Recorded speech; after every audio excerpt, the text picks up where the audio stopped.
So we're going to be in John chapter 1 today. John chapter 1. We've been going through the four Gospels. And in Matthew, we see the introduction of Jesus as connecting back to Jesus' Jewish roots. Just as the promise went out to Abraham that one day someone is going to bless the whole earth, Matthew introduces Jesus as this blessing. And then we go turn to Mark, and Mark is like, well, there's so much prophecy about Jesus. Let me end how the prophecies about Christ end. Let me begin with those prophecies. And then Luke says, well, let's start back, I guess, at the beginning, like that this is about mankind. He came to become a human being. So let's start at Jesus' very conception. And then John's like, no, you didn't go back far enough. We want to deal with the very, very beginning. All right? And what John deals with is kind of these two big questions. And as he introduces him as Creator God. The first big question is understanding who Jesus is. And so that is, he introduces Jesus like, if you really want to understand who Jesus is, we've got to understand him in his being, in his essence. But then he also takes a moment to answer the question of understanding who we are. And these become these kind of two fundamental aspects of Christianity. The answers to these questions really do define Christianity and makes it different than every other, religion in the world. Like, the answers to these questions are different from any other religion. When people kind of say, they're like, all religions are basically the same, aren't they? What they're looking at is like, well, the outward, like, you're kind of nice to people and, don't kill people. Like, no, it should be kind of true for everybody, not just religion. But like, it's very superficially similar to other religions, but fundamentally, when we get to the core of what a religion teaches, understanding who Jesus is and understanding who you are makes Christianity so different from other religions. But let's jump right in and begin discussing. When I answer that question of who is Jesus, all right, the answer that we're going to see here is that he is God, yet he is also man. We're going to see that he is creator, yet he is also the Savior coming to rescue that creation. He is all-powerful, and yet he is humble. Something that we wouldn't expect to see together. Each of these things is like, we don't expect to see these things connected. Same thing with who we are. We are a created being, but in the image of God. We are sinful and rebellious in our original, to your original purpose. When we look at what we were originally created for, to glorify God and worship, we are sinful and rebellious in that. And we are in need of rescue. This is who we are. So let's begin in John chapter 1. John chapter 1. And beginning in verse 1. In the beginning was the Word. And the Word was with God, and the Word was God. He was in the beginning with God. All things were made through him, and without him was not anything made that was made. So, in how you begin your story, John is very particular. It's a great, the next season of The Chosen just dropped. But the start of season 2 is just like a funny little moment with John and Jesus. And how the season 2 begins is John, as an old man, like writing his, what we would assume is the Gospel of John here. And then we kind of flash back to Jesus and John in a synagogue. They ask Jesus, hey, we want you to just read something. That would be a very normal thing, visiting rabbi. Hey, pick a scroll to read. So they go to this room with all these scrolls roll up. And Jesus looks at John and says, well, what should we read? What do you want to read today? I don't know. You pick. And Jesus is like, they're all favorites. I can't pick like a favorite. You got it. And so John pulls out, like, I've always liked the beginning of Genesis. And Jesus has a funny little moment there where he says, like, that's a favorite memory of mine. But they open it and they read the beginning of Genesis chapter 1. In the beginning, God created the heavens and the earth was without form and void. and darkness lay over the face of the deep. And then God said, "Let there be light."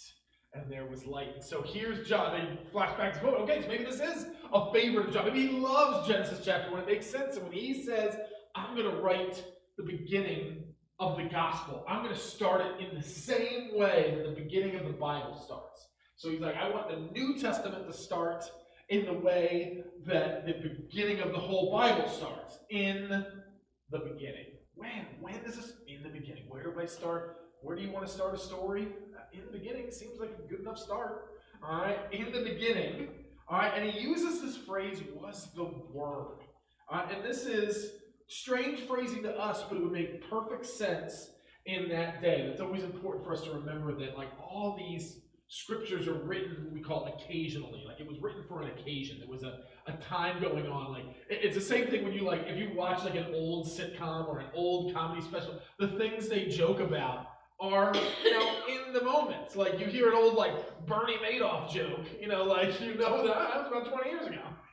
Like, we wouldn't, like, that's not going to be a punchline today, because comedy has a moment of time that it makes the most sense. All right, it exists at a moment in time. And so when they're writing, he's like, what's happening in the world that I can talk about that's going to make sense? And this concept of the Word, the Greek word there is the logos. That might be one of the Greek words you know.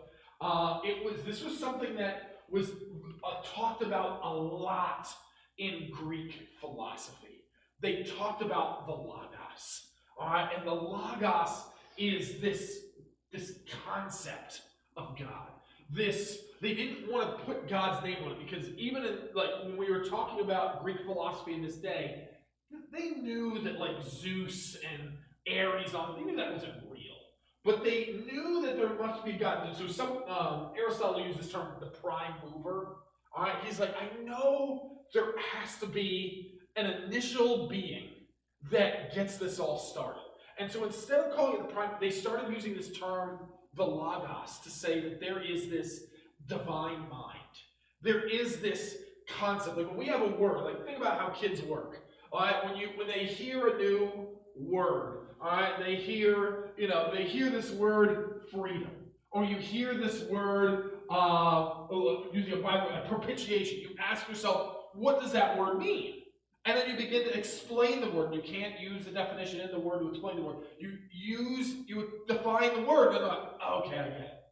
And right when you get it, logos. That is, there's now a concept, I understand. So when they talk about logos, in the very beginning, there has to be some kind of concept, some kind of revelation, some kind of beginning to the very first thought.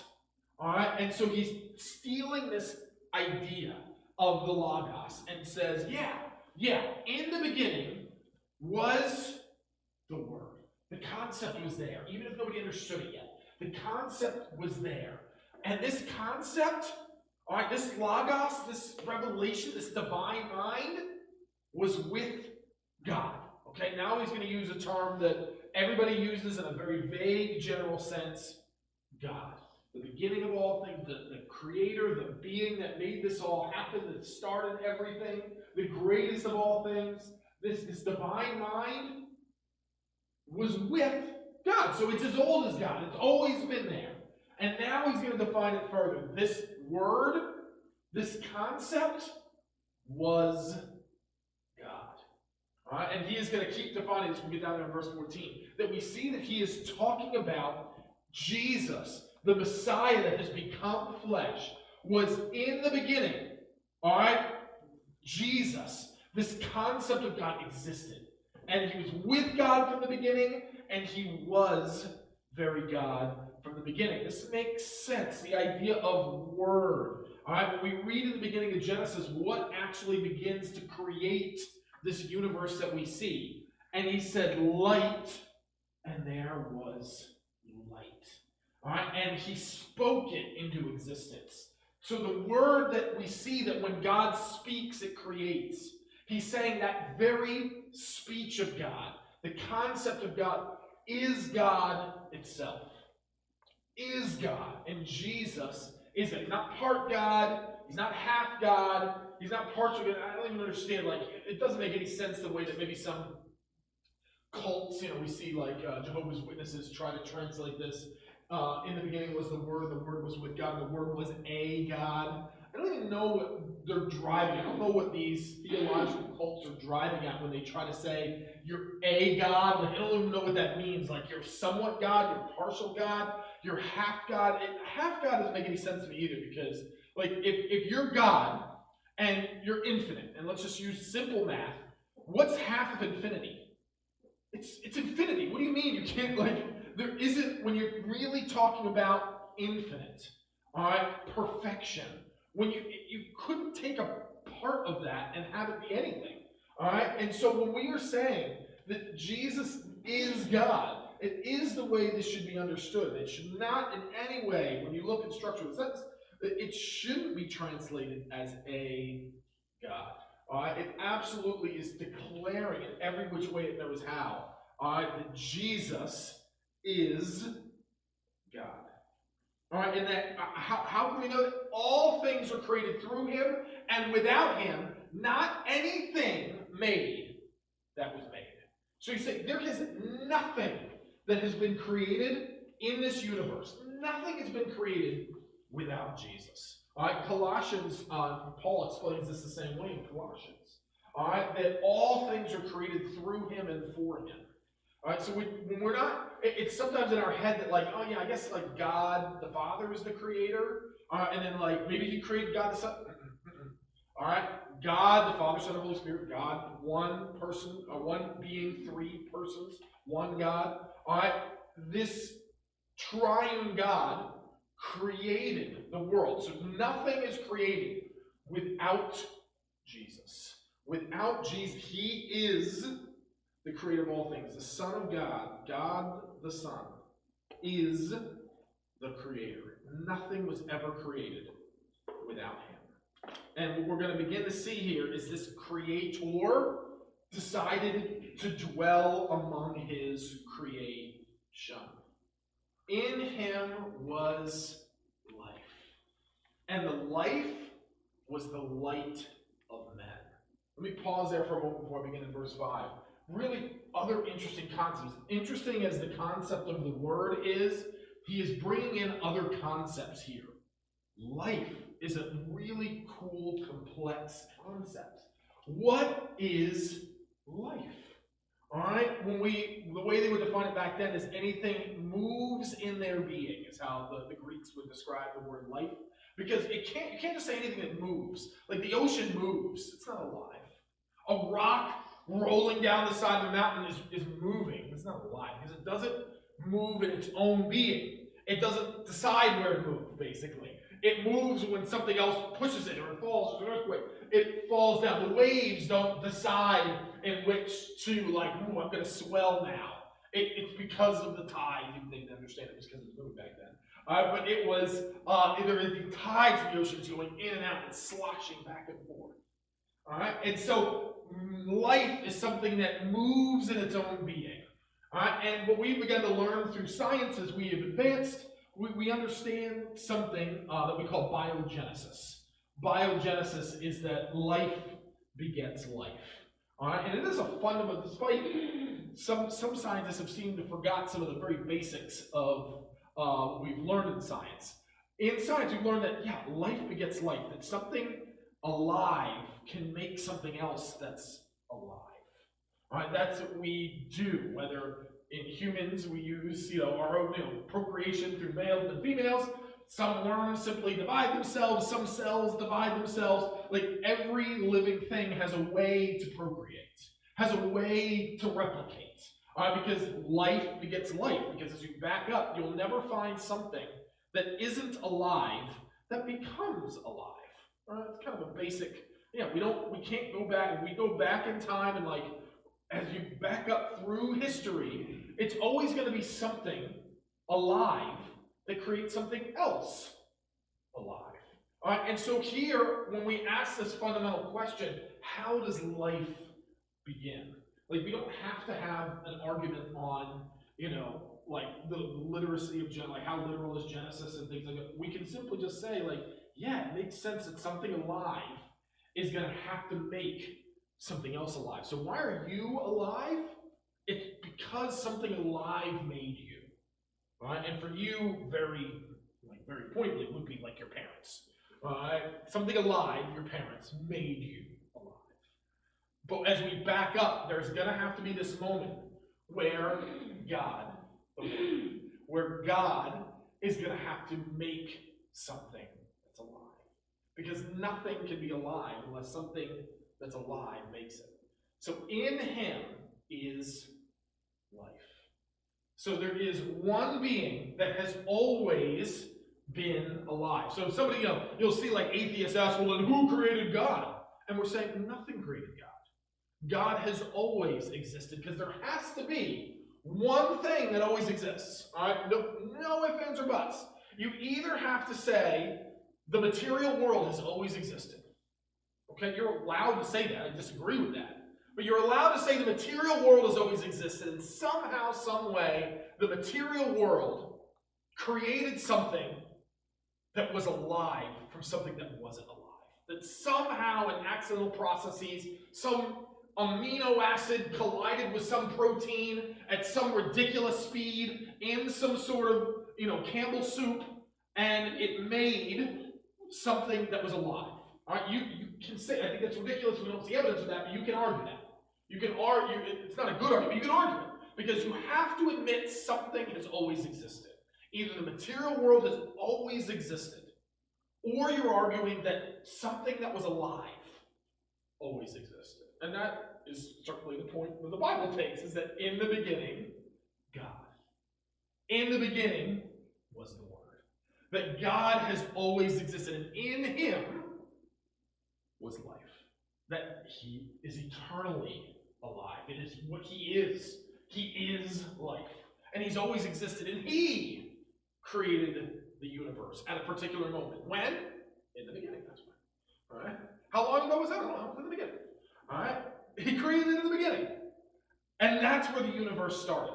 And in him is life, and so he creates more life. The next thing it brings up, and the light was the light of men. The light is another really interesting concept. Light was actually not something the Greeks talked about a whole lot. They did a little bit. All right, it was a little bit of a discussion, but it's funny that it's a bigger discussion today in that we're like, what is light? Like, if you look up just like a basic definition of what light is, it is radiation that can be perceived by the human eye. All right, that's how we define light. Radiation that can be perceived by the human eye. And so what's funny about it is it's, in a lot of essence, it's just radiation. And we have lots of different ways of measuring radiation. But what makes light unique is it's the kind of radiation that we can see. It takes an observer to understand it. So it takes an observer to say, I can see that. All right, I can observe that. All right, but when we start talking about like what is light, it's really hard because light doesn't have weight to it. Light doesn't have length to it. Light doesn't have volume to it. So how do we weigh it? How do we measure it? How do we evaluate it? We're not sure if it's a wave or is it a particle because we don't have any way. Like it seems like nothing. Like we can't do it. We can observe it. We see it. And not only can we see it, we can see everything else because of it. All right? What light does, what makes light unique, is that we not only can see the light, but we then see everything else. Like this wall isn't illuminating anything, and yet because of light, I can see the wall. So I can not only see the light, but I can see everything else because of the light. All right? But what is it? What is light? And we're like, we don't know. It's hard to say. We can observe it. And this is a great description of God. That we're like, yeah, I can't really see it. I can't really touch it. I can't really, but it's there. I can not only see it, I can see everything else because of it. All right? And kind of the famous example that people use is like when you see light coming in from like a window, like if the sun is coming up at just the right angle, we'll like see the light coming through the window here, and when you get the right angle, you'll see like all the little dust particles and things in the air. Like the light doesn't create the dust; it reveals the dust. I would go like when I go camping. I can remember this as Boy Scouts. We're playing manhunt, we're running around. So like when it's time, like, all right, take a shower and go to bed. I'm like, I really am not dirty. Why would I take a shower if I'm not dirty? And you go, and you sleep back, and you get out in the morning, like, my sleeping bag is covered in sand. And when I get out, I realize how dirty I am. It's not because I am now dirty in the light of it, it's because I can see the dirt in the light. So the closer we get to God is why when Paul says that I'm the worst of all sinners, was Paul really a worse sinner than you? Not you. But he called himself the worst because he was so close to God. And he was like, I am so gross and disgusting. He was so close to God that he could see his dirt more clearly. And here comes Jesus. And this is what people don't like about him. It's that he's the light of men. As he's walking around, like, the joke is like, I feel bad for like his brothers and sisters. Like, Jesus never argues when it's time to clean his room. Like, why can't you be more like Jesus? And you're like, Jesus. He's so obedient. You know, like that's gotta be terrible for them to have a brother like that. Oh, that'd be miserable if you all had like that brothers and sisters like, oh, he's good at everything. Man, you didn't have Jesus as a brother. And so here comes Jesus entering the world. And all these Pharisees instantly just look like buttheads in comparison to him. And so they just push back like, oh, no, this guy's bad news. And I'm like, oh, he seems really great. He seems he's healed. You keep talking about how God heals people. He goes around healing people. You keep saying, like, yo, help. He's the one feeding people. You keep talking about, like, how God saves you. He's coming in saying that we're saved. Like, you keep talking about that God will forgive you. He comes in and forgives. Like, he's really good. And they don't like it because it reveals their evil. Let's keep going. The light shines in the darkness, and the darkness has not overcome it. And this is a quirky word here for overcomes. That if you look at different translations, you'll see different words used there because there's kind of disagreement of whether it means overcome, meaning like it can't push back against, or if it means like comprehends, like understands, like it doesn't comprehend it. And both, what's great is that both make sense. Like both words make sense in this context. All right, here comes the light shining in the darkness. And the darkness can't overcome it. Have you ever been to one of like those caves, like we went up to like Ruby Falls up in Georgia? You know, every little cave experience does the same thing. They'll be like, all right, kids, don't be scared. We're going to turn the lights off. And when they turn the lights off, it is pitch black. Like you can't see the hand in front of your face. And they always tell you about some animal that crawled in there and died in 2 weeks because like it's just pitch black. Pitch black. And then there's always that kid that, like, when I was a kid, it was like they turn on their little Casio watch. Now they turn on their phones. And like just that little bit of light illuminates the whole room. Because there isn't anything that it's like, oh, it's so dark out. Like all the darkness is able to like stop that little tiny light. The flashlight's this big. Doesn't matter. The smallest of light can illuminate the largest of rooms because darkness has no power against light. We know darkness isn't anything. It's the absence of the light. It's just absence of light. So right when light comes in, it shines. It shines dark, and darkness has no way of pushing back against it. So when it says the light shines in the darkness and the darkness has not overcome it, it's because it can't. Darkness isn't anything. It's just rejection of, rebellion of, absence of. And so when Jesus comes into the world, all the dark forces of the world, they can't push back against it. It can't do anything about it. It can't do anything. It can bring it, all the darkness can join together. Can't overcome it. But the comprehend also makes a lot of sense. The light shines in the darkness, and the darkness has not comprehended it. All right? It can't understand it. All right? That's true. You lived in a world of darkness. Your whole life, you lived in darkness. And all of a sudden, light enters the world. You'd be like, what the heck is going on? Like, what is it? What? And you look in the mirror for the first time, you're like, oh, I'm ugly. You know? You look at, you see, what's this? What's going on? Like everything. What is this ground? What is this? What is that? Oh. And you're like, right when you touch it, you're like, oh, I felt that before. I thought this was something totally different. When the light comes in the world, you don't understand. How would something in darkness describe light? You go back in the darkness, you're like, I saw. Okay, what do I saw, I saw something.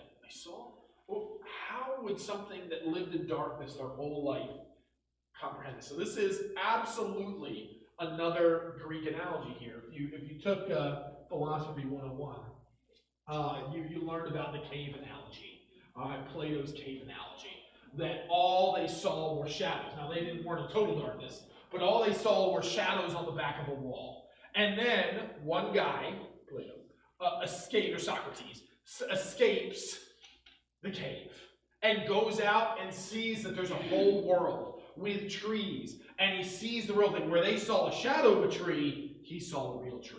Where they saw the shadow of a chair, he saw a real chair. And he comes back trying to describe this to people, and everybody just called him crazy.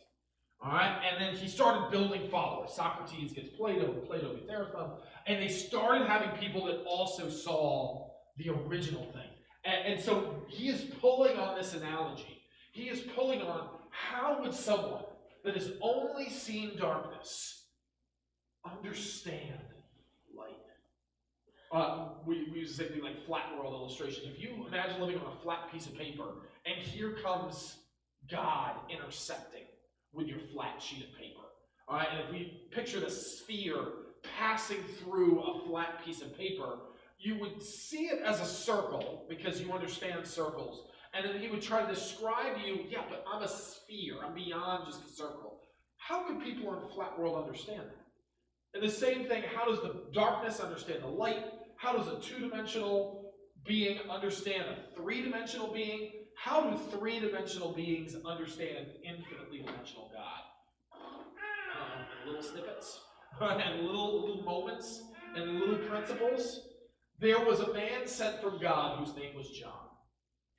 He came as a witness to bear witness about the light, that all might believe through him. He was not the light, but came to bear witness about the light.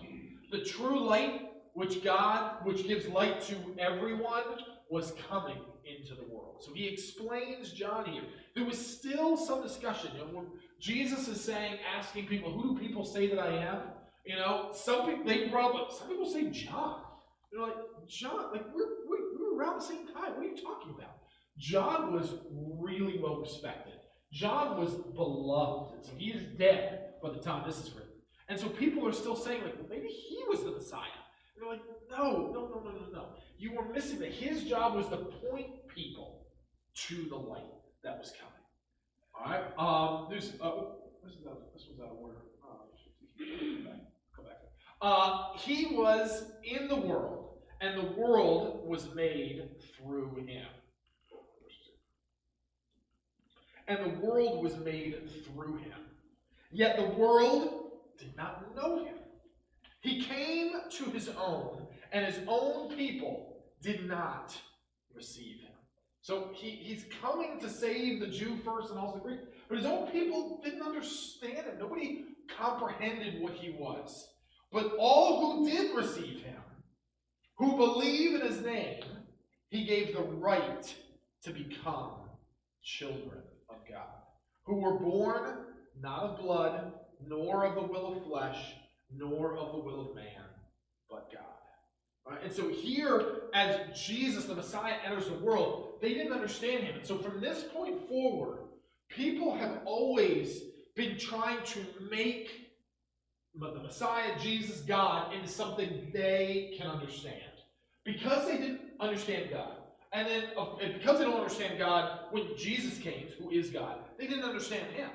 And so what we've been perpetually doing is trying to make God more understandable. We do this with everything. Everything in our day-to-day, we make more personalized, more, we want things to be comprehensible to us. We don't like things we don't understand. All right? And so everything has been more personalized. Like every product that ever exists, once it gets made, it then becomes more customizable. I know I'll blow the kids' minds. Like when we first got the iPhone, we didn't get to pick what apps were on there. there were just what apps came on there. You had the internet app, you had the phone app, you had the weather app. All right, I don't know. I think that might have been it. I don't know what I was thinking. What? Maybe calculator. That was pretty amazing.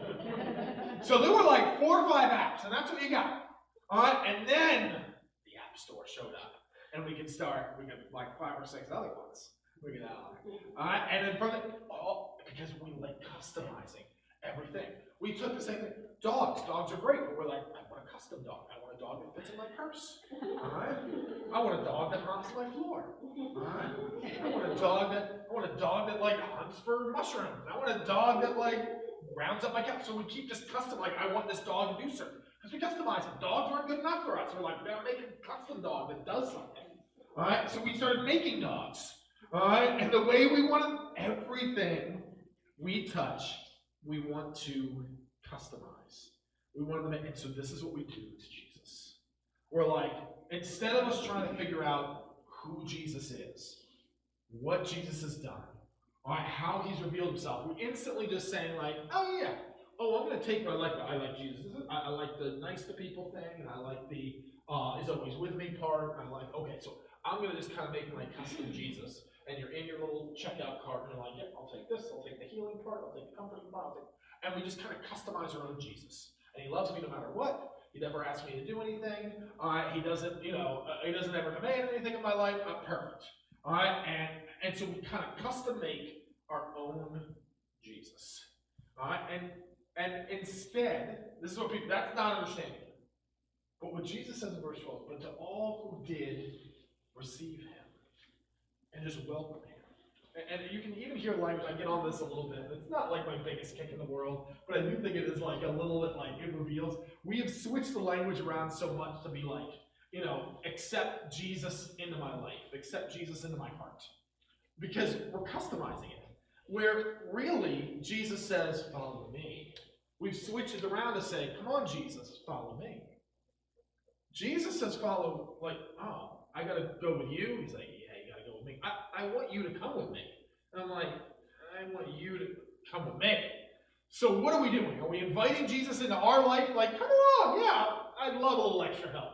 Come on. Or are we saying, Jesus, like, oh, he's going that way. And Jesus, like, will you follow me? Will you receive me? Will you welcome? Okay. Yeah, are we following Jesus? And all who receive him, who believe in his name, will become children of God. And there's a cool list. Like, I pulled this out. I found somebody who put this all together. These are all the things that if you believe in Jesus, he says you are. This is what he says you are. I'm not going to read the references. I'll just read what it says. I am loved. I am accepted. I am a child of God. I am Jesus' friend. I'm joint heirs with Jesus, sharing his inheritance with him. I'm united with God in one spirit with him. I am a temple of God. His spirit and his life lives in me. I'm a member of Christ's body. I'm a saint. I am redeemed and forgiven. I'm complete in Jesus Christ. I'm free from condemnation. I'm a new creation because I'm in Christ. I'm chosen of God, holy and dearly beloved. I am established, anointed, and sealed by God. I do not have a spirit of fear, but of love, power, and sound mind. I am God's co-worker. I am seated in the heavenly places with Christ. I have direct access to God. I am chosen to bear fruit. I am God's living stones being built up in Christ as a spiritual house. I can always know the presence of God because he never leaves me. God works in to help me to do the things he wants me to do. I can ask God for wisdom, and he will give me what I need. This is who Jesus says you are. We talk about the initial understanding who Jesus is, and understanding who I am. The Bible is not one that teaches like total self-deprecation, like you are a flaming piece of human garbage. Alright, it's not actually the way the Bible talks about us, but he does say you do need to understand who you are, that you are broken, you are fallen, you can only be complete, and you can only be in the purpose of God when you believe in Jesus. When you begin to follow Jesus, you become these things, and we don't have to think of ourselves as worthless and hopeless and mean. Our hope comes in God. Our meaning comes in God. It is tough. Like if you were talking to an unbeliever, all right, and when we look and say, like, am I meaningless? And they're like, are you saying, is your life without meaning? Yes. You're saying I'm just hopeless. Yeah, if you don't know, like, do you have hope apart from Christ? No, yeah, I guess you are meaningless and hopeless. Am I worthless? And you're like, okay, so like, do you have worth in yourself? Like, is there something intrinsic about you that has worth for eternity? No, you have worth now because you're in the image of God and you have the potential to be united back with God. But the moment you are united back with God, you can look and say, oh, now you have real worth because you are eternal and you will be eternally with God. Your worth comes from God. Apart from God, you are worthless. It's like a battery. Like, a battery doesn't do anything unless it's in something. Like a battery that's sitting there doesn't produce its own light. Doesn't produce its own sound, doesn't do anything. But when you put it in a device, it then is valuable. It then makes something work. It then, so it just on its own, it's not worth anything. It's just the sum of its parts. But when it's connected to what it's intended to be connected with, it then has value. It then works the way it was intended to work. Last couple verses here, verse 14. And the Word became flesh and dwelt among us. And we have seen his glory, glory as the only Son from the Father, full of grace and truth. So verse 14, a lot of times I read like Genesis 1 to 3. I'll read it Genesis 1 to 3 and verse 14, because it's kind of the culmination of what he was saying. That in the beginning was the Word, and the Word was with God, and the Word was God, and the Word became flesh. The Word became flesh and dwelt among us. We talked about that word means like to tabernacle. That God's presence is now with us. Becoming flesh, and this is the power of God. Is God capable of becoming a human being? God can do anything. So yes. Alright? The Word became flesh. At conception, alright, he became a human being. The incarnation. He dwells among us. When we have seen him, when we see Jesus, those who saw Jesus face to face saw his glory. Glory is the only Son from the Father. He is the same thing his Father is. And to emphasize that again, full of grace and truth. Not half grace, half truth. All truth. All grace, all truth. He is this gift of God. He is the only Son of God. He is the full representation of who God is. He mentions John bore witness about him and cried out, "This was he whom was said, he comes after me, ranks before me, because he was before me." So John is very easily, recognizably, was born 6 months before Jesus. He is 6 months older than him. And when he is saying he ranks before me, they're very kind of, age-driven society. In the same way, Jesus says, before Abraham was, I am. And they're like, this guy looks like he's 30 years old. How can he say he's older than Abraham? He's like 2,000 years old at this point. How do you mean he's older than Abraham? It's because, they didn't get, as much as Jesus is older than John, because even though he was born 6 months before, in the same way, Jesus is older than Abraham, because he is infinitely old, and Abraham has a birth date. And John has a birth date.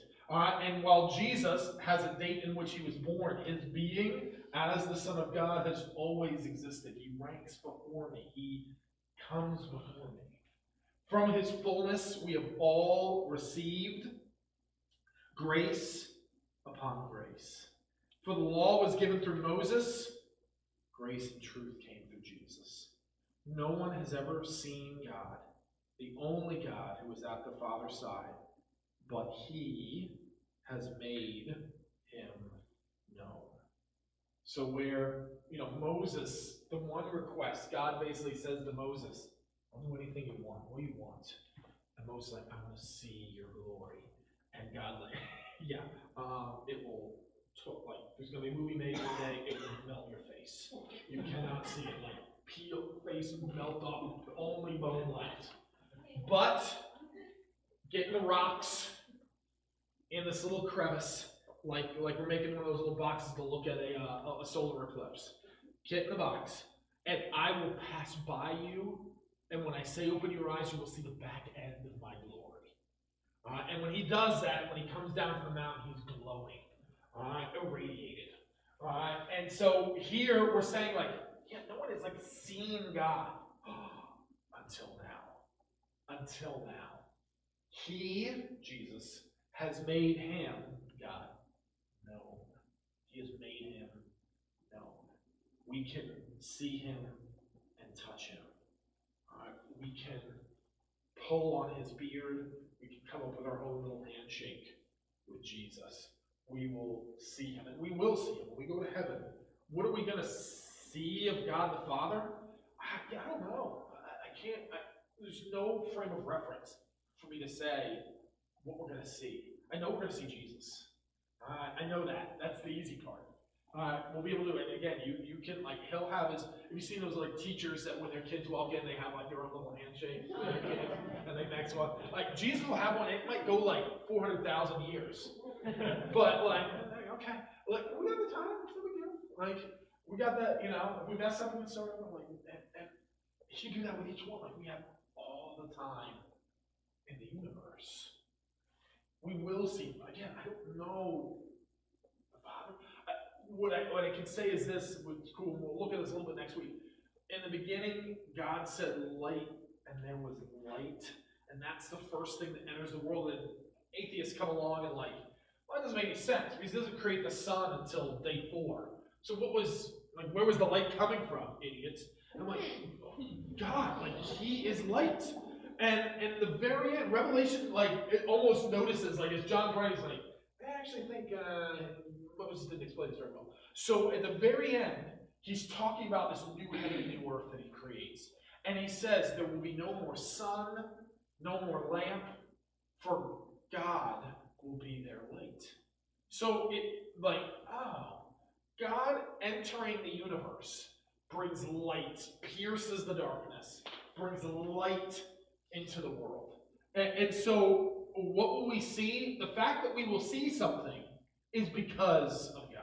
Because not only do we see the light, but we see everything else because of the light. We will see everything else. So we will certainly, God is light is the easy part. Will he be more than that? I assume so. I just don't know. I just don't know what he will be. But we will see everything because of him. Now, we talk about this atheist argument. There's the new argument out there that's actually what is really growing. When we really, like, you know, what we see kind of in trends are, you know, what we call the rise of the nods. The non-religious, the non-believer, the nods have risen tremendously. But when you start breaking down those nods, what's really growing is an agnosticism. It's not a hard atheism. It's an agnosticism. Even in a lot of sense, in those nods, there's a lot of spirituality. A lot of people that would say they believe in God and believe in Jesus, they're just making up their own God, Jesus, New Ageism. But agnosticism comes in 2 forms as well. There's a soft agnosticism and a hard agnosticism. The soft agnosticism says, I don't know. Like, I don't know. You might get a lot of people like, well, do you believe in God? I don't know. Like, do you think God's real? I don't know. It's this genuine, like, I'm not sure. Do we call that a soft agnosticism? They're not saying you can't know, they're just saying, I don't know. Okay? And again, you can then use apologetics. You talk to them, you start, introducing them, what about this? And then ask them good questions. And hopefully they begin to start thinking about some things. It is weird. I think about God all the time. But there really are people who are like, oh, I don't really thought about it. Like, what? You thought about God's existence? What are you talking about? Like, you thought about the meaning of life? You thought about how this world existed? What do you mean? Would you not think? Like, think about this stuff all the time. But there are really people who are like, I don't know, what do you think about it? Like, okay, all right, well, let's start thinking about it. But then there's a hard agnosticism, and the guy, there's this guy named Herbert Spencer. He's considered like one of the fathers of agnosticism. Here's a quote of his. He says, I observed that a bird has never been known to fly out into outer space. Therefore, I conclude, by analogy, that it is impossible for the finite to penetrate the infinite. Even if God does exist, We can never know him personally or anything about his existence. All right? And what's funny is, like, I kind of look at that and I say, you know what? I think you're right. I think you're right in saying that the finite cannot understand the infinite. All right? And he's right, like, he uses a kind of a stupid analogy with a bird flying out in the outer space. But his idea is like this finite thing cannot comprehend the infinite because we'll make it finite. We'll make it, we'll limit it. And he's kind of right in that. So his conclusion is therefore, you can't know if God exists. This is what we call hard agnosticism. Not like, right when you say, well, I believe in Jesus. No, you can't. You can't believe. You can't do it. It's impossible to actually believe in God. It's not saying you can't prove there is no God and you can't prove there isn't a God. You can't prove there is, you can't prove there isn't. So the agnostics are fighting everybody on all sides, like, you atheists are idiots, you can't know there's not a God. Oh, you believers are idiots, you can't believe there's a God. And so it's a hard agnosticism. But where I agree with him, where he says the finite, let me read it. It is impossible for the finite to penetrate the infinite. And I say, man, that's why God said the infinite is going to have to penetrate the finite. That the infinite God is like, well, what's his name again? Herb? Is it Herb or Herb? Herb? You're right. Yeah. You're right. I'm going to penetrate the world, and I'm going to reveal myself. I'm going to make myself known to the world. And this is the story of Christianity. That God did not just stay in some kind of concept that would be impossible for people to fully understand. So he says, I will come and be understandable and knowable to people in human form. I will become flesh. I will become a human being in order to not only save human beings, but be comprehensible to human beings, and then to overcome the darkness of this world. So we get back to these kind of fundamental questions. Who is Jesus? There needs to be a shift in our language just a little bit. That he is my God. He is my God. When we talk about Jesus, our God has a name. And his name is Jesus. He is the most recent revelation of God. Bible, very simple. Believe in what God has revealed to you. Okay? The Jewish people, from the beginning, Abraham, believe in what I revealed to you. Abraham believed, he said, even believe that one day the Messiah would come. Because he's like, one day one of my descendants is going to bless the whole earth. Because of Abraham's belief of that, he believed in what God has revealed. All right, he is saved. If he's like, well, I believe you on count number one, God, that I'm going to be a great nation, and I believe you on count number two, that I'm going to bless those blessing person. But I don't believe you on point number three, that one day someone's going to bless. Well, that's not believing in God. All right, you either believe what he's revealed, or you don't. It's all or nothing. Like, why do we pick and choose? We don't get to, like Thomas Jefferson kind of famously cuts out the parts of the Bible he didn't like. The Jefferson Bible really is like a Bible that literally is like cut out like little snowflakes. He cuts out the things that he doesn't like. He cut out the miracles and he cut out he didn't like that. So he left the parts that he liked. You don't get to do that. It doesn't work that way. You either believe in what God has revealed or you don't. And so when we talk about the most recent revelation of God, he was most recently revealed in the person of Jesus Christ, as Jesus. So that is a revelation of God. If you don't believe in Jesus, you don't believe in God. If you don't believe that Jesus is God, you don't believe in God. All right, Jesus comes right out and says this multiple times in the book of John, that, hey, if you don't believe in me, you don't believe in the Father. And if you believe in the Father, you will believe in me. And it is showing, he is pointing out that those Pharisees did not believe in God. They didn't. Because if you believed in God, you would believe in Jesus. They believed in human action.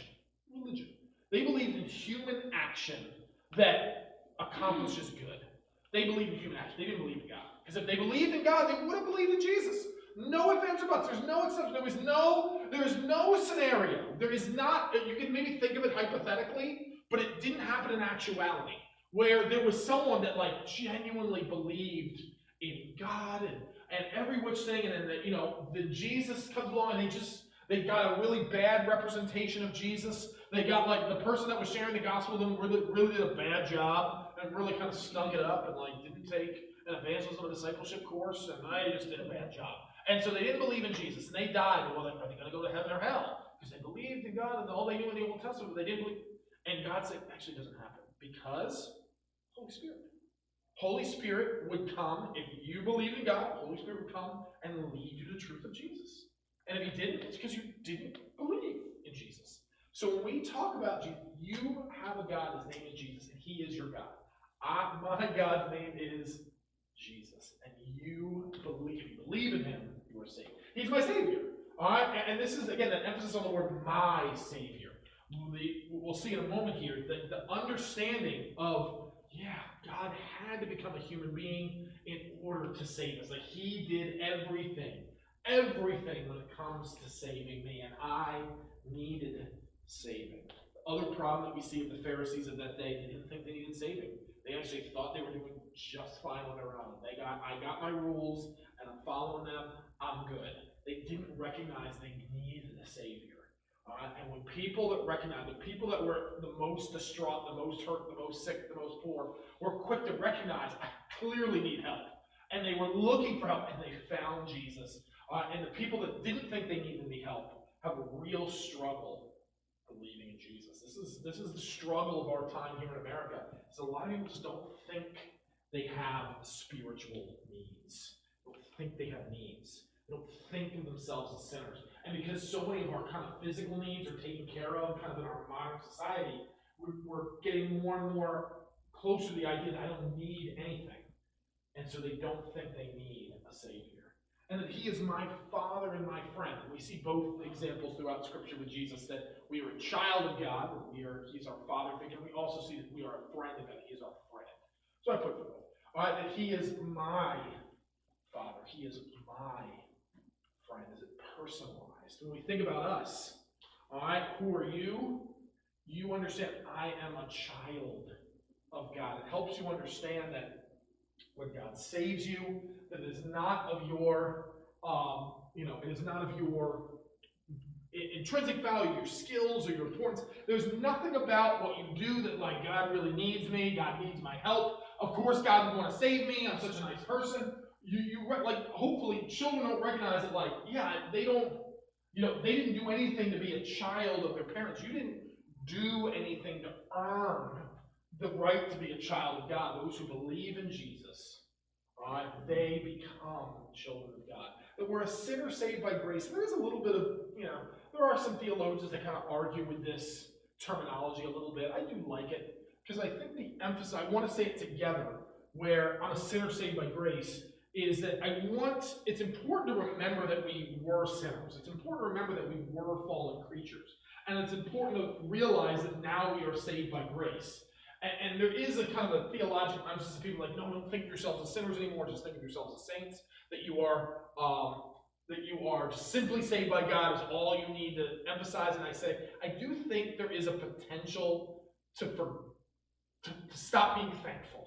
And I think the way we remain thankful is by reminding ourselves we were sinners. That is a tendency I have, is to go back towards sin.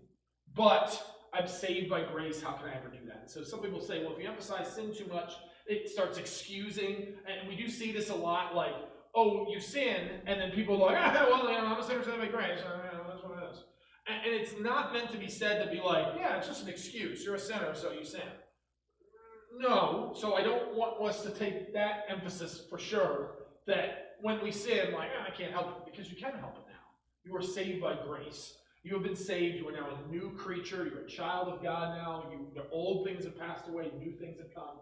So, but the danger's on both sides. I don't want you to excuse sin because you're a sinner. And I don't want you to forget that, like, you were a sinner and just start thinking lightly of your salvation. Well, of course, I've always been saved. No, you haven't been. All right? God saved you. All right? And you should be thankful for it. And that kind of culminates in the idea I'm blessed to be forgiven the way we should think of ourselves. Like, again, it's not self-deprecating. We aren't to think of ourselves as worthless pieces of garbage. We are to think of ourselves as blessed. In the same way that God, or the angel called Mary, you are blessed among women, we are that same kind of blessed. We have purpose. We have found favor with God. All right, we are in his presence now. We have his Holy Spirit. And we are blessed to be forgiven. That his forgiveness is what allows us to be in his presence. So understand who God is fully and completely. The God-man himself. Understanding who you are.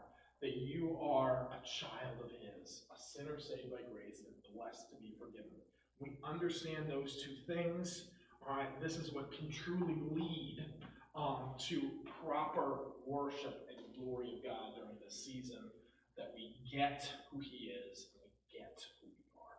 Let's pray. Jesus, we thank you for coming to this earth, God. We thank you. I don't have the right analogy. Is it like me becoming an ant to save my anthill? To save my ant farm? That's still not far enough. Me to an ant versus me to you is still not far enough, God. And so I don't have the comprehension to fully get what it was like for you to come here, but I can be thankful. I can recognize that without you doing that, I would have been doomed. I would have been condemned for my own sin. You came to rescue me from my sin. So thank you, Jesus. Thank you for rescuing me, for rescuing us. Thank you for saving us. Thank you for coming. Whenever you came to this earth 2,000 years ago, we are thankful that you came. We look forward to meeting you one day.